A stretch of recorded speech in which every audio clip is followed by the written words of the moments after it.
Time now for everybody's favorite guessing game, What's My Line?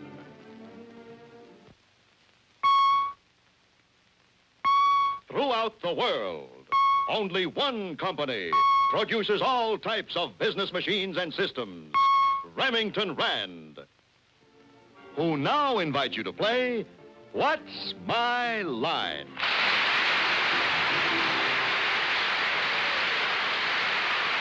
Now let's meet our award-winning What's My Line panel.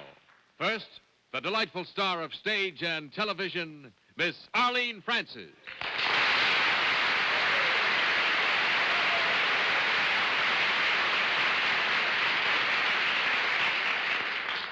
I usually introduce the gentleman on my left, but he isn't here, and we don't know who it is tonight. Somehow, he's as much of a mystery as our mystery panelist, so I can't introduce him. But it does give me pleasure for the first time to be able to introduce my colleague of 7 years, almost, on this panel. A girl who is not only known for her splendid and logical mind, but whom I consider a very splendid person indeed, Miss Dorothy Kilgallen.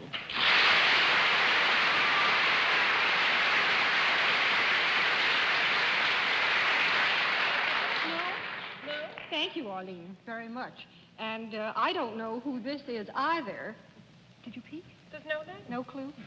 But I do know very well the gentleman who is going to be seated on my left, and so do you. He's our traveling panelist. I happen to have a condensed version of his itinerary, so the people out in Notre Dame can look forward to seeing him this week. Also those in Bradley, Michigan, and the University of Indiana.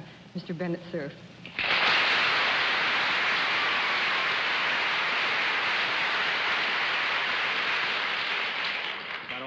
Flint and Cincinnati. Well, this is a night, I think, since we don't know who our fourth panelist is tonight, I'd like to take a moment to mention the fact that a book by our late and beloved regular panelist, the late Fred Allen, is being published this week by Little Brown. It's called Much Ado About Me, and like Fred himself, it's a warm, gracious, witty book. And now, on my left, is our wonderful newscaster who's shown again on election night and who moderates his panel so brilliantly, Mr. John Daly.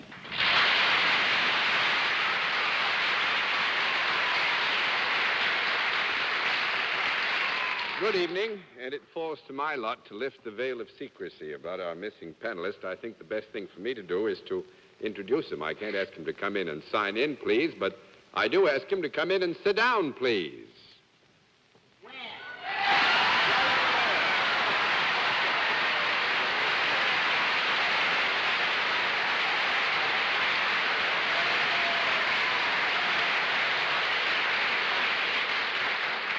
Welcome to Jerry Lewis. It's nice to... What is that, quadruple sheeting, huh? Jerry, it's nice to have you with us. Ladies and gentlemen, it's nice to have you with us. And everybody, welcome to What's My Line. We're up to our old tricks tonight. And we trust that with Jerry here, we'll perhaps have a little more fun even than usual. We'll still hope we can stick the panel. We'll also have a famous mystery guest before the panel a little bit later in the show. And we'll meet our first challenger in just 30 seconds. All right, hanging on to our hats, let's see if we can't meet our first contestant. Will you come in and sign in, please?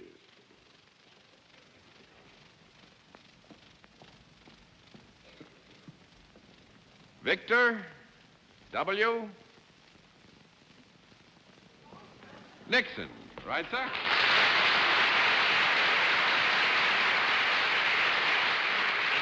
Where are you from? Aldershot, England. Aldershot, England. Yes. Well, it's very nice to have you with us, sir. There is the panel. We'll give you a very sort of informal introduction. And will you come over here and sit down with me?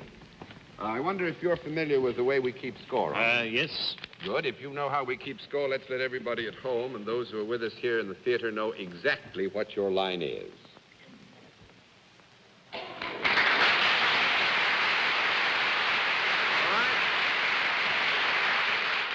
Usual small bit of help we'll give you. Mr. Nixon is self-employed, and I believe in putting the new panel members to work. So why don't you start it off, Jerry Lewis? What? Huh? Why? You're self-employed. Yes. Is this a profit-making thing you do? Yes. Yeah. We hope. What is it? I said we hope. Oh, I see. I couldn't guess what he does right off like this, could I? Because I have a feeling he makes chicken fat for fish and chips. You make chicken fat No. for fish and chips? No. That'll cost you dear, Mr. Lewis. Thanks a lot. One down and 9 to go, Miss Kilgallen. Mr. Nixon, do you deal in services? Yes. Could anyone on this panel avail himself of your privileges? Yes. Could all of us? Yes. Would we come to you? Not necessarily, no. Not But, ever? I would say that in the main, in the term of reference with which we deal when Mr. Nixon is functioning, we would say people tend to come to Mr. Nixon. Yes. Do you work in an enclosure? No. Oh, wait a minute. Not always. Small thing. Well, actually, the issue there is it's not always, Dorothy, but Mr. Nixon does work in an enclosure, but he can work outside, too. I see. Do you work in something that would be called by any name other than an office? Yes. Would it be called other than a factory? No. Would it be called other than a factory? Oh, other. I'm sorry. Yes. Yes. Would you work in something that is not always on the ground? Possible, But I think but improbable. highly unlikely. So unlikely, Dorothy would have to give you a no. 2 down and 8 to go, Mr. Cerf. Mr. Nixon, you know, you have a name that's been bandied about quite a bit in this country in the So I last few hear. weeks. No relation, I take it. None whatever. Mr. Nixon, the services that you perform, would you say they were of a personal nature? No. Well, if any one of the members of this panel could avail themselves of these services... Yeah, I would think that we would have to describe, and there is a relationship which is certainly personal that must apply as between Mr. Nixon and whomsoever he may be working with before he can function well, yes. Well, that gets me nowhere. Mr. Nixon, is there any kind of product involved in the services that you perform? No. That's 3 down and 7 to go, Miss Francis. Mr. Vice President, is there any pleasure or game associated in what you do? Any what? Is it a pleasurable job? No job yes, is I think so. pleasurable. You just- Yours is, isn't it? Yes, I'm tired, though. I think so. Does it afford other people pleasure, what Well, you I hope do? so. I hope so. You hope so?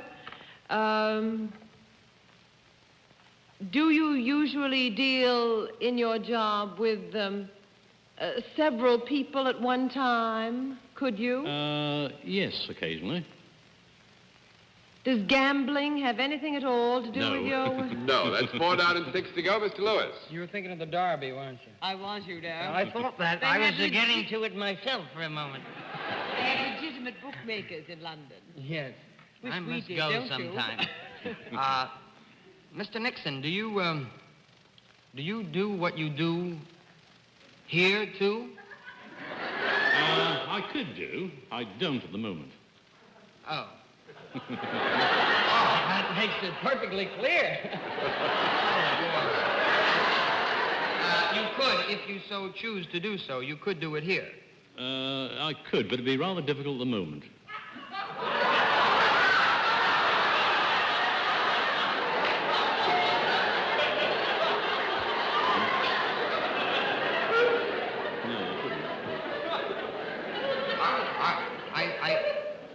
Mr. Nixon, do you deal in... did we ask about politics? No. No. He's self-employed, though. Yeah, that's it. Self-employed. Well, you say you could possibly do it here, but right now it isn't probable. It would be rather difficult. Rather than he deals with Big Ben or something. Big thing. Boy. I think I made a mistake coming here altogether. You're doing fine, Jerry. Well, let me say this. Let me just take a stab in the dark. Mr. Nixon, what you do is this. We asked if it was pleasurable for you, but is this pleasurable for those that receive what you do? Oh, yes. Oh, boy. It wouldn't have anything to do, with physical therapy in any way, would it? No, I'm glad I got out of that. 5 down and 5 to go, Miss Kilgallen. I'm going to give you one more minute because I don't think you're even getting close to this. Mr. Nixon, could a member of royalty enjoy your work? Oh, yes. In fact, I have done. They have done? Yes. I see. Do people watch you when you do what you do? Yes. Would you say that you were connected with any branch of the entertainment business? Well, you could call it that, yes. Are you a performer? Yes. Are you either a mind reader or a pickpocket? A mind reader or a pickpocket? Yes. One or the other? Dorothy, that's wonderful.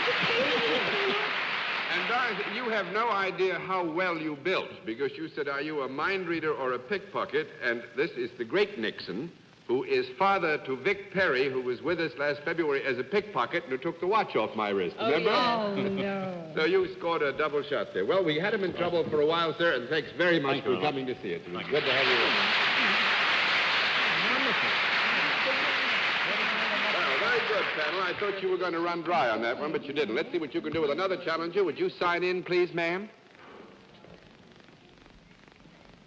Elsie? Lawrence, right? Is it Miss or Mrs.?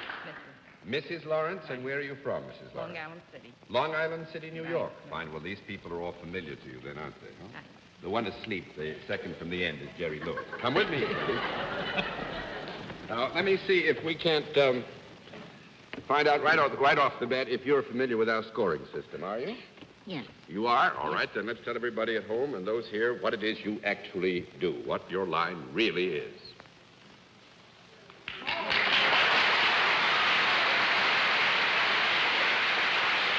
right. Panel, Mrs. Lawrence is salaried. And Dorothy, you performed so brilliantly, I think we'll start you off this time.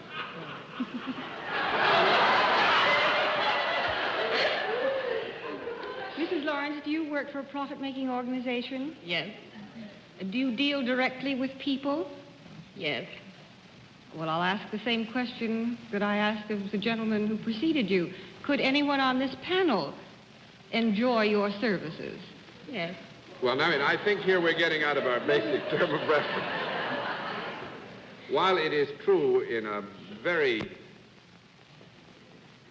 small way that you could be the end recipient of the service and to that degree enjoy it, I don't think that you would necessarily come in touch with the service in such a personal way, Dorothy, as to describe it that way.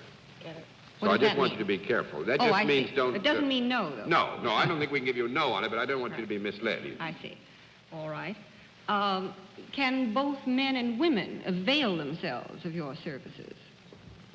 Yes.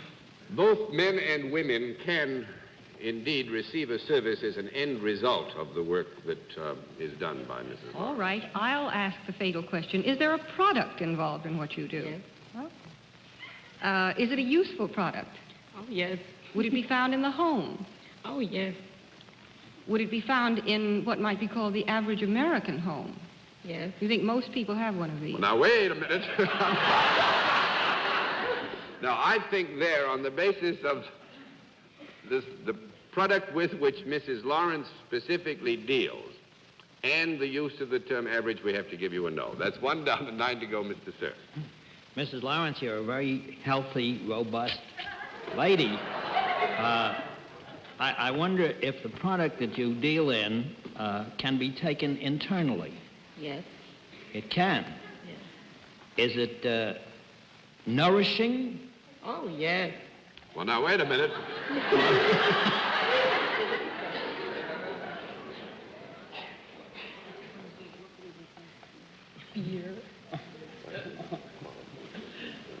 Mrs. Lawrence is in a very generous mood. I would think technically we probably should say no to that one, but Mrs. Lawrence feels that we should give you a yes and no and not be too technical about it.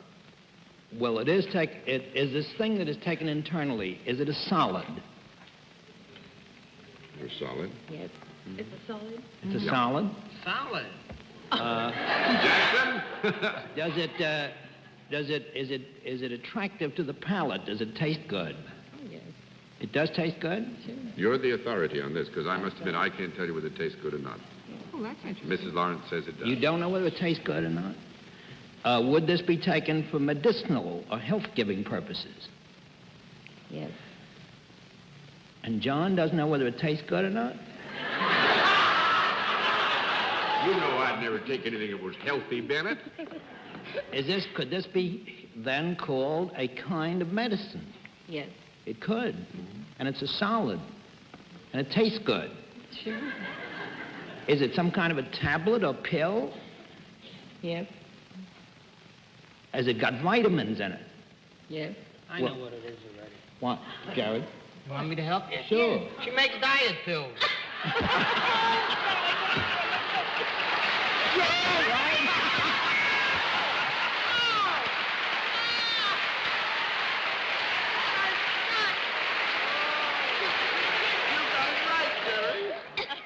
Actually... Doesn't she take them at any time?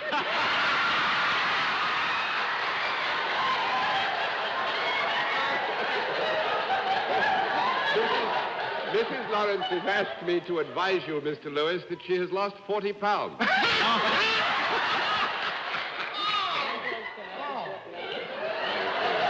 Actually, to clear this all up, Mrs. Lawrence describes her line more specifically as packaging reducing pills, Amplus, which are made by the Charles Pfizer Company, and you can only get them by prescription, so that we're not trying to get anybody to rush to the drugstore and get them. You have to have a doctor's prescription to get them, which is why, Dorothy, I said you wouldn't find them in the average home. You must have a I think prescription you're to get them. absolutely right, John. Mrs. Lawrence, Very fair. how long are you going to keep on taking these pills? Till I lose 55 more pounds. 55 more? Gosh. If you put on 55 more pounds instead of taking off, you could play with the L.A. Rams this week. Mrs. Lawrence, we're going to flip all the cards. We had a wonderful time with you, and thank you so much for being our guest. Nice to have you. In just a moment, we'll meet tonight's mystery. Now we come to the special feature of our program, the appearance of our mystery guest, for which I've asked my friends on the panel to put on their blindfolds. Jerry Lewis has got his on. Get that up where it belongs there, Lewis. Now, are all those blindfolds in place? Ours are. All right, fine. Then will the mystery challenger come in and sign in, please?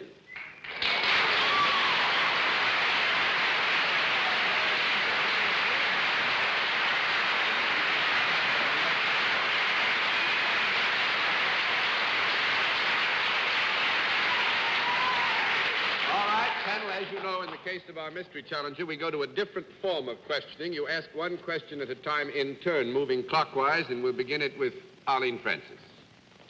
Are you associated in some way with show business? Yes. Mr. Lewis.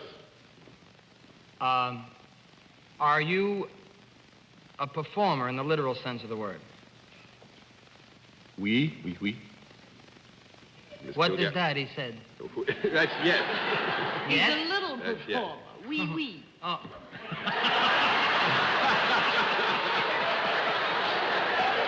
Miss Gilgallen?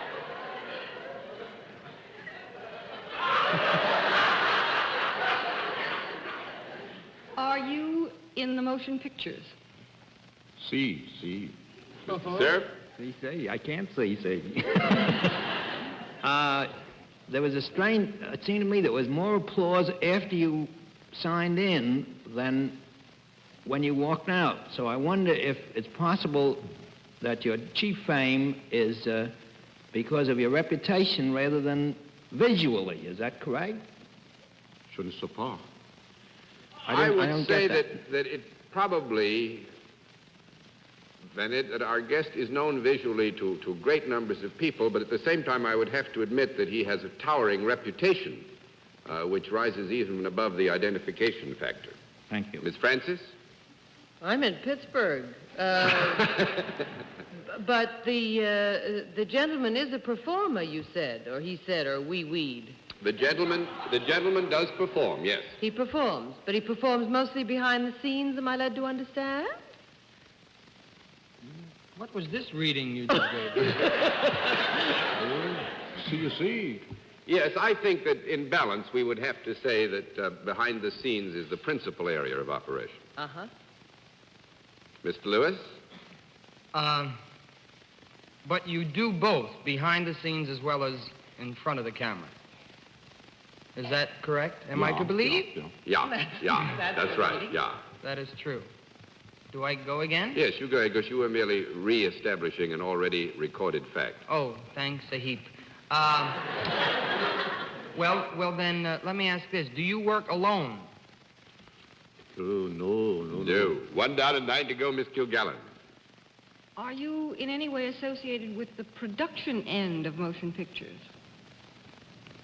Oui, mademoiselle, oui. Mr. Cerf? I think I know that voice from personal acquaintance. Are you beloved by millions and millions of children? It's Gulliver.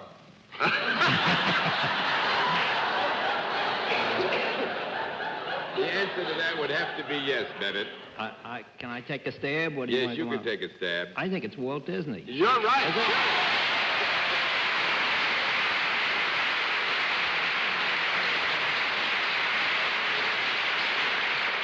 I was afraid to use the falsetto because that's the mouse. That would have given it all away, Walt. No, actually, you did very well. All those foreign languages and things. You know, Walt is a man of very great courage. Next Tuesday's, I guess it is next Tuesday, Saturday Evening Post is going to come out with an article written about Walt Disney by his daughter. And as far as I know, he's planning to stay in town and even in the country, aren't you? Well, I think I should leave town. To tell the truth. No, because I'm sure it was a conspiracy on the part of all the women in my family to give the lowdown. I must say. And everybody had something to say in it, except there's one female that didn't say a word, and that's my dog. Your dog didn't say anything. Well, they do say a man's best friend. Could I ask you a That's right. question, Walt? When we had lunch together in Hollywood, you gave me a long list of all the wonderful additions you're going to put into Disneyland this year. Are they coming along? Well, I completed those. I'm starting on next year. The chairlift that's going over yes, the whole, is that in? And the Palm Sawyer Island that you tell me about? I made it in time for the summer season. Now I'm starting on my next year plans, which... May I ask? Oh, I'm sorry, Bennett. I just wanted to say, give a plug to Disneyland. I think it's the most wonderful place for kids and adults I've ever visited in my life. I just wanted to ask Walt a question. Walt, did you check with the government and see if they needed any money lately? You know what money he's put into this place. Oh, for heaven's sake. Now, I would like, actually, it's no secret that Walt and I work basically in another network, but I'm more interested in what you think now about television after 2 or 3 years of exposure. Well, it's wonderful. It's wonderful. You get to reach people in a sort of an immediate way. With the pictures, you work for years, and then it's quite a while before you know how what you're working on is going to come out, how it's going to be received. But with television, you know, well, in a very short time. Do you find it's a burden, Walter, over the other working habits? Or Oh, no. I found it very stimulating. Very stimulating. For the whole staff, everybody, it's been a great stimulus for the whole organization. Fine. That's good, you know, because that makes it sound like Mr. Walt Disney's going to stay in television, which is what I really wanted him to do. Walt, thanks very much. I made it. It's glad to have you with us, and nice of you to have been our guest. Will you say hello to Bennett?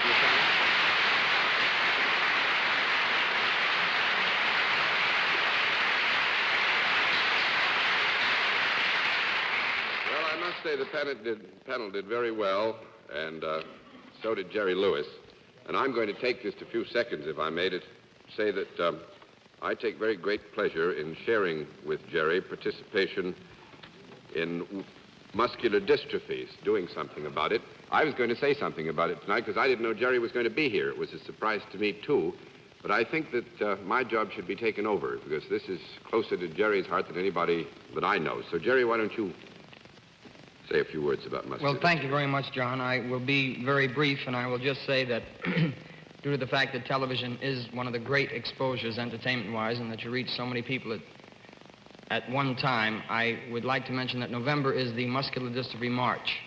The firefighters all over America will be coming to your homes as well as your neighbors asking for contributions to help wipe out this vicious disease, I should say, to the 135,000 victims, the children who certainly have no right to have this, and we'd like your help and would appreciate your giving all you possibly can. And I thank you, John, very much. And I join Jerry in the hope that you will open your hearts and your pocketbooks. Now, before our panel says goodnight, here is a word from next week's. Well, there we are. Jerry Lewis lived through the half hour, and so did we. It was nice to have him with us. And so until next week, this is John Daly saying good night, Miss Arlene Francis. Good night, John, and come back and surprise us again, Jerry, please. Thank you, Arlene. I will be very happy to. And good night, Dorothy. You were funny. You're terrific yourself. Good night, Bennett. It was a good show tonight, I think. Good night, John. Good night, ladies and gentlemen. Thanks for being with us on What's My Line?